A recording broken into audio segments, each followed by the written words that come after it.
खबर है सीएम योगी आदित्यनाथ को लेकर, जो कि पहुंचे हैं दिल्ली। बीजेपी के बड़े नेताओं से सीएम योगी की मुलाकात होगी और शाम को 6:30 बजे अमित शाह से कर सकते हैं मुलाकात। राजनाथ सिंह से भी मुलाकात योगी आदित्यनाथ की हो सकती है और बीजेपी नेताओं को कुंभ के लिए निमंत्रण सीएम योगी देंगे। एक तरफ जहां पर कुंभ का महाआयोजन होने जा रहा है, ऐसे में योगी आदित्यनाथ एक तरफ जहां पर कुंभ की तैयारियों का जायजा ले रहे हैं, उसी बीच में उनका दिल्ली दौरा। अमित शाह से शाम को 6:30 बजे मुलाकात योगी आदित्यनाथ की होगी। इसके साथ राजनाथ सिंह से भी मुलाकात कर सकते हैं और जो बीजेपी के नेता हैं उनको कुंभ के लिए निमंत्रण सीएम योगी आदित्यनाथ देंगे। योगी आदित्यनाथ दिल्ली पहुंच चुके हैं, कुंभ के लिए आमंत्रण देने वाले हैं। बीजेपी के बड़े नेताओं से उनकी आज मुलाकात होगी और इसके साथ ही शाम 6:30 बजे अमित शाह से मुलाकात करेंगे। साथ ही राजनाथ सिंह से भी कर सकते हैं मुलाकात। तो वहीं पूर्व प्रधानमंत्री मनमोहन सिंह पंचतत्व में विलीन हो गए हैं। दिल्ली के निगम बोध घाट पर बेटी ने उन्हें मुखाग्नि दी। राजकीय सम्मान के साथ पूर्व पीएम मनमोहन सिंह को अंतिम विदाई दी गई। निगम बोध घाट पर दिग्गजों ने मनमोहन सिंह को श्रद्धांजलि दी। इस दौरान पीएम मोदी, राष्ट्रपति द्रौपदी मुर्मू, गृह मंत्री अमित शाह, रक्षा मंत्री राजनाथ सिंह, जेपी नड्डा भी मौजूद रहे। इससे पहले पूर्व पीएम मनमोहन सिंह की अंतिम यात्रा में भारी भीड़ दिखाई दी। तो वहीं पार्थिव शरीर के साथ वाहन पर नेता विपक्ष राहुल गांधी भी मौजूद रहे। पूर्व पीएम मनमोहन सिंह की अंतिम यात्रा में कांग्रेस के कई दिग्गज नेता भी शामिल हुए। कांग्रेस मुख्यालय से मनमोहन सिंह की अंतिम यात्रा निकाली गई तो हजारों लोगों ने अंतिम यात्रा में हिस्सा लिया। तो ये तस्वीरें उस वक्त की आपको दिखा रहे हैं जब अंतिम संस्कार पूर्व प्रधानमंत्री मनमोहन सिंह का हुआ और उस दौरान तमाम दिग्गज उन्हें अंतिम विदाई देने के लिए वहां पर मौजूद रहे। प्रधानमंत्री को आप देख सकते हैं, उपराष्ट्रपति को, रक्षा मंत्री को, इसके अलावा गृह मंत्री अमित शाह इन तस्वीरों में आपको नजर आ रहे हैं। हजारों की संख्या में लोग वहां पर पहुंचे जब कांग्रेस मुख्यालय से उनका पार्थिव शरीर निकल रहा था, जब उनकी अंतिम विदाई निकल रही थी। वहीं पूर्व पीएम डॉक्टर मनमोहन सिंह का स्मारक दिल्ली में बनाया जाएगा और इसके लिए केंद्र सरकार ने मंजूरी दे दी है।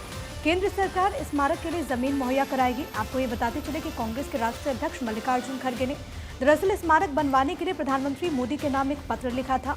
चिट्ठी के जवाब में केंद्र सरकार ने जमीन को लेकर के भरोसा दिया और कहा कि इस प्रक्रिया में थोड़ा वक्त लगेगा। कांग्रेस नेताओं ने स्मारक को लेकर कुछ सुझाव भी सरकार को इस दौरान दिए। दिल्ली में कल होने वाले प्रधानमंत्री नरेंद्र मोदी की रैली फिलहाल रद्द कर दी गई है। पूर्व प्रधानमंत्री मनमोहन सिंह के निधन के कारण ये जो रैली है उसका वक्त बदल दिया गया है। देश में इस समय 7 दिन का राजकीय शोक घोषित है। ऐसे में पीएम मोदी ने अपनी रैली रद्द कर दी है। अब दिल्ली में 5 जनवरी को पीएम मोदी की रैली होगी। इससे पहले ये रैली कल होनी थी। भाजपा को चुनाव में मजबूती प्रदान करने के लिए प्रधानमंत्री नरेंद्र मोदी दिल्ली विधानसभा चुनाव का शंखनाद जापानी पाक से करेंगे। दिल्ली में पीएम मोदी परिवर्तन रैली करेंगे।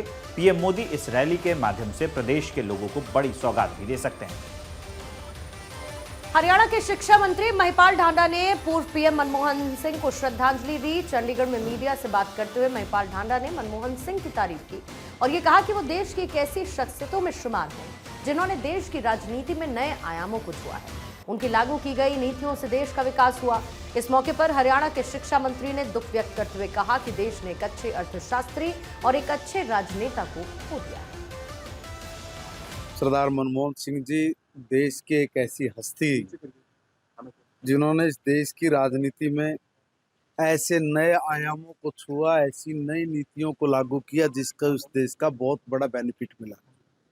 जब वो फाइनेंस मिनिस्टर थे तब से लेकर प्राइम मिनिस्टर होते तक अनेक अभूतपूर्व ऐसी पॉलिसीज लेके आना जिन पॉलिसीज से इस देश की जनता को और खुद भारतवर्ष को भी कुछ सफलताएं प्राप्त हुई जिन पर हमें गर्व है।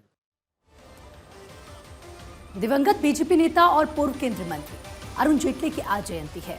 इस मौके पर केंद्रीय गृह मंत्री अमित शाह समेत बीजेपी के कई वरिष्ठ नेताओं ने पूर्व वित्त मंत्री अरुण जेटली की जयंती पर उन्हें श्रद्धांजलि दी। बीजेपी के तमाम मुख्यमंत्रियों ने भी इस मौके पर दिवंगत नेता अरुण जेटली को याद किया और भारतीय राजनीति और बीजेपी नेता के रूप में किए गए उनके कामों की तारीफ की। अब बात बिहार की, जहां पर बीपीएससी पेपर लीक के आरोपों को लेकर के सियासत तेज है। बिहार विधानसभा में नेता प्रतिपक्ष आरजेडी नेता तेजस्वी यादव बीपीएससी अभ्यर्थियों के समर्थन में उतर गए। पटना में तेजस्वी ने बीपीएससी पेपर लीक के आरोपों पर सवाल उठाते हुए कहा कि अगर पेपर लीक हुआ तो पूरे बिहार का पेपर रद्द होना चाहिए। इस मौके पर तेजस्वी यादव ने मुख्यमंत्री नीतीश कुमार के ऊपर निशाना साधा और कहा कि नीतीश कुमार के इर्द गिर्द कुछ नेता हैं, वही सरकार चला रहे हैं और इससे पूरा बिहार परेशान है, लेकिन सत्ता पक्ष को कोई फर्क नहीं पड़ रहा। सरकार जो है चंद रिटायर्ड अधिकारी और दो एक नेता हैं, जो दो दिल्ली में दो पटना में हैं, वही लोग अपने फायदे के लिए निर्णय ले रहे हैं। उन लोगों का कुछ नहीं है, बीजेपी से तालमेल है, उन लोगों को अपना देखना। बिहार को इन लोगों ने छोड़ दिया, बिहार की जनता को छोड़ दिया। यहाँ लोग जो है आप देखिएगा, नौजवान हो, पीड़ित हो, किसी से संवाद नहीं। मुख्यमंत्री यात्रा पर निकले, कोई संवाद नहीं, ना मीडिया से बात, ना बाहर बात, ना सदन के अंदर बात। आप देखिए क्या स्थिति हो गई है। ये पूरी तरीके से नीतीश कुमार जी को इन लोगों ने कैद कर रखा है। अब वो होश में नहीं है, उनके केवल चेहरे को आगे करके जो है सरकार जो है चलाया जा रहा है, ये सच्चाई है। सुप्रीम कोर्ट ने पंजाब के मुख्य सचिव केपी सिन्हा और पुलिस महानिदेशक गौरव यादव को चेतावनी दी है कि अगर किसान नेता जगजीत सिंह डल्लेवाल को किसी अस्पताल में भर्ती नहीं कराया गया तो उन्हें अदालत की अवमानना का सामना करना होगा। डल्लेवाल 26 नवंबर से आमरण अनशन पर बैठे हैं। उत्तर प्रदेश के संभल में हुए दंगों में शामिल 2 आरोपियों को पुलिस ने गिरफ्तार कर लिया। दोनों आरोपियों के नाम रेहान और अदनान हैं। ये दोनों आरोपी दंगों के बाद से फरार थे। संभल पुलिस दंगे के बाद से ही दोनों की तलाश कर रही थी। संभल दंगों में दोनों की सीसीटीवी फुटेज सामने आई थी और तस्वीरों के आधार पर पुलिस ने रेहान और अदनान को अब गिरफ्तार कर लिया। बताया जा रहा है कि नखासा थाना पुलिस ने दोनों ही आरोपियों को दिल्ली से गिरफ्तार किया। नखासा कोतवाली में रेहान और अदनान के खिलाफ कई धाराओं में केस दर्ज किया गया। यूपी के संभल में जामा मस्जिद के पास पुलिस चौकी का निर्माण शुरू हो गया है। इससे पहले भूमि पूजन का काम किया गया। इस मौके पर भूमि पूजन के लिए पुरोहित ने विधि विधान से पूजा अर्चना की। इस बारे में एएसपी श्री शचंद्र ने बताया कि सुरक्षा व्यवस्था को देखते हुए पुलिस चौकी बनाई जा रही है। इस दौरान आरएएफ के जवान और वरिष्ठ पुलिस अधिकारी भी मौके पर मौजूद रहे। संभल में हुई हिंसा के बाद जामा मस्जिद के पास पुलिस चौकी बनाने का फैसला लिया गया। दिल्ली में नजफगढ़ इलाके के नंगली सरकावती इंडस्ट्रियल एरिया की एक नमकीन फैक्ट्री में भीषण आग लगी। आग लगने से फैक्ट्री में जोरदार धमाका हो गया, जिससे फैक्ट्री के 6 कर्मचारी झुलसकर घायल हो गए। सभी घायलों को अस्पताल में भर्ती कराया गया है, जहां उनका इलाज जारी है। बताया जा रहा है कि आग लगने के बाद सिलेंडर में ब्लास्ट से आग तेजी से और फैल गई और पूरी फैक्ट्री को अपनी चपेट में ले लिया, जिसके बाद से आनन फानन में आग की सूचना दमकल विभाग को दी गई। दमकल की करीब 20 गाड़ियां वहां पर पहुंची और कड़ी मशक्कत के बाद आग पर काबू पाया। वहीं अब तक आग लगने की वजहों का खुलासा नहीं हो पाया है। दिल्ली के आरके पुरम में फुटपाथ का एक हिस्सा रह गया है। लगातार बारिश के बाद ये फुटपाथ का हिस्सा गिरा, जिसके बाद एक बड़ा गड्ढा हो गया। फिलहाल स्थानीय लोगों को आवाजाही में काफी दिक्कत हो रही है। तस्वीरें इस वक्त आपके सामने हैं। पूरे के पूरे इस गड्ढे में एक पेड़ समा गया है। हालांकि गनीमत ये रही कि जिस वक्त ये सड़क का हिस्सा धंसा उस वक्त वहां से कोई गुजर नहीं रहा था और इसीलिए जनहानि नहीं हुई। घटना के बाद प्रशासन इस वक्त मरम्मत का काम भी कर रहा है। बात नोएडा की करेंगे। नोएडा में मौसम ने करवट ले ली तो फिर लोगों को परेशानी हो गई। शुक्रवार को दिन भर बारिश हुई, जिससे न केवल तापमान में गिरावट देखी गई बल्कि ठंड बढ़ने से लोगों के लिए मुसीबतें भी खड़ी हो गई। लोगों को आवाजाही में भी दिक्कतों का सामना करना पड़ा। दफ्तर जाने में लोगों को भारी परेशानी हुई। तो वहीं देर रात कई जगहों पर जमकर ओले भी गिरे। तस्वीरों में आप देख सकते हैं कि ओलावृष्टि से सड़कें पट गई हैं, तो वहीं ओले गिरने से फसलों को नुकसान का अनुमान जताया जा रहा है। मौसम विभाग ने आने वाले दिनों में तापमान में 2 से 4 डिग्री की गिरावट का अनुमान जताया है। वहीं उत्तराखंड के हरिद्वार में भी मौसम ने करवट ली है। लक्सर में 2 दिन से रुक रुक कर बारिश हो रही है। झमाझम बारिश की वजह से तापमान में गिरावट देखने को मिली। बारिश से किसानों को भी दिक्कतें हो रही हैं। बारिश से गेहूं के फसलों को हालांकि फायदा होने का अनुमान है। ठंड बढ़ने की वजह से लोगों ने गर्म कपड़े और अलाव का सहारा लेना शुरू कर दिया। वहीं हरिद्वार देहात के स्कूल्स में 1 दिन की छुट्टी कर दी गई। लगातार बारिश होने की वजह से आवागमन काफी ज्यादा प्रभावित हुआ है। पहाड़ों की रानी मसूरी में नए साल की तैयारी पूरी हो गई है। होटल व्यवसाय से जुड़े लोगों में नए साल को लेकर उत्साह दिखाई दे रहा है। होटलियर को उम्मीद है कि शहर में बर्फबारी होने पर पर्यटकों की संख्या बढ़ सकती है। शहर के अधिकांश होटल एडवांस में बुक हो गए हैं। उत्तराखंड होटल एसोसिएशन प्रदेश अध्यक्ष संदीप साहनी ने बताया कि नए साल के लिए प्रदेश भर के बड़े होटलों में 70% और अन्य होटलों में 50% से अधिक बुकिंग हो गई है। नया साल इस बार वीकेंड पर नहीं होने के कारण बुकिंग भी कम हुई है, लेकिन बर्फबारी होने पर पहाड़ी क्षेत्रों के होटल व्यवसाय से जुड़े लोगों को इसका लाभ मिल सकता है। उत्तराखंड में नगर निकाय चुनाव की सरगर्मियां अब तेज हो चुकी हैं। चुनावों को लेकर प्रशासन भी अब अलर्ट पर है। बात अगर कोटद्वार की करें तो यहां पर नगर निगम का चुनाव शांतिपूर्वक करवाने और आचार संहिता का पालन करवाने के लिए जिला निर्वाचन प्रशासन ने तैयारी कर ली है।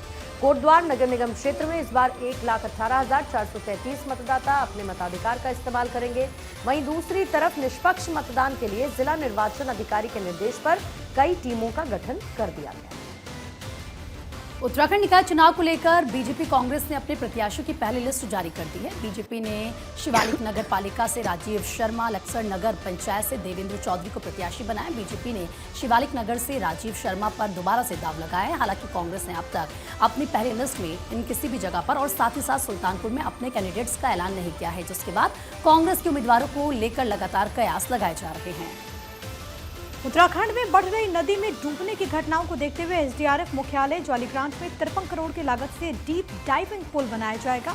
यहां पर एसडीआरएफ के जवानों को उच्च स्तरीय प्रशिक्षण दिया जाएगा। कमांडेंट एसडीआरएफ अर्पण यदुवंशी ने दावा किया कि 51 फीट गहरे ये डाइविंग पुल देश का सबसे गहरा पुल होगा। यहां पर उत्तराखंड के अलावा बाहर से भी सुरक्षा एजेंसीज के जवान प्रशिक्षण लेने के लिए आएंगे। आपको बताते चले कि एसडीआरएफ जवानों को नदियों में सर्चिंग के लिए प्रशिक्षित करने के उद्देश्य से डीप डाइविंग पूल बनाया जा रहा है। उत्तराखंड सरकार की ओर से इस पुल को बनाने का प्रस्ताव केंद्र सरकार को भेजा गया था। विश्व बैंक से पुल बनाने के लिए 53 करोड़ रुपए की राशि आवंटित हुई। मध्य प्रदेश के मालवा इलाके में बारिश ने दस्तक दी है। तेज बारिश के बाद मंदसौर में किसानों को भारी नुकसान झेलना पड़ा। यहाँ के कृषि उपज मंडी में रखे किसानों की सब्जियां पानी में बह गईं। सब्जियों के साथ किसानों के दूसरे फसल भी पानी में बहने लगे, जिससे बचाते हुए किसानों को देखा जा सकता है। इन तस्वीरों में आप देख सकते हैं कि किस तरह से किसानों की जो फसल है वो पानी में बह रही है और वो उन फसलों को बचाने में जुटे हुए हैं। तस्वीरों से अंदाजा लगाया जा सकता है कि अचानक मौसम के करवट लेने से किसानों को संभलने का मौका भी नहीं मिला और उन्हें भारी नुकसान झेलना पड़ा है। झारखंड का पतरातू डैम पर्यटकों के लिए इस वक्त सेंटर ऑफ अट्रैक्शन है। राजधानी रांची से महज 40 किलोमीटर दूर रामगढ़ जिले का यह डैम इन दिनों पर्यटकों से गुलजार है। देश के कोने कोने से पर्यटक यहां पर छुट्टियों का आनंद उठाने के लिए पहुंच रहे हैं। 7 समंदर पार से पहुंचे साइबेरियन बर्ड पतरातू डैम की खूबसूरती में चार चांद लगा रहे हैं। वहीं पर्यटक इस मौके पर बोटिंग का भी लुत्फ उठा रहे हैं। प्रशासन ने भी पर्यटकों की बढ़ती हुई संख्या को देखते हुए तैयारी कर रखी है। जम्मू कश्मीर के कई इलाकों में भारी बर्फबारी हुई है। डोडा और गुलमर्ग में बर्फबारी से सड़कों पर सफेद चादर बिछ गई है, जिससे स्थानीय लोगों को परेशानियों का सामना करना पड़ रहा है। लोगों को आवाजाही में भी दिक्कतें हो रही है, तो वहीं बर्फबारी के बीच पर्यटकों के चेहरे खिल गए हैं। इस दौरान पर्यटक मस्ती करते भी नजर आए हैं। बर्फबारी के चलते कश्मीर में तापमान में भारी गिरावट देखने को मिली है। वहीं ठंड बढ़ने से लोगों की मुश्किलें जरूर बढ़ गई हैं। सैंड आर्टिस्ट रुपेश ने पूर्व पीएम डॉक्टर मनमोहन सिंह को श्रद्धांजलि दी। रेत पर पूर्व पीएम मनमोहन सिंह की आकृति उकेर कर रुपेश ने मनमोहन सिंह को श्रद्धांजलि दी है। काशी विद्यापीठ ललित कला विभाग के सैंड आर्टिस्ट ने 7 घंटे में अपने बाकी कलाकारों के साथ मिलकर ये आकृति बनाई।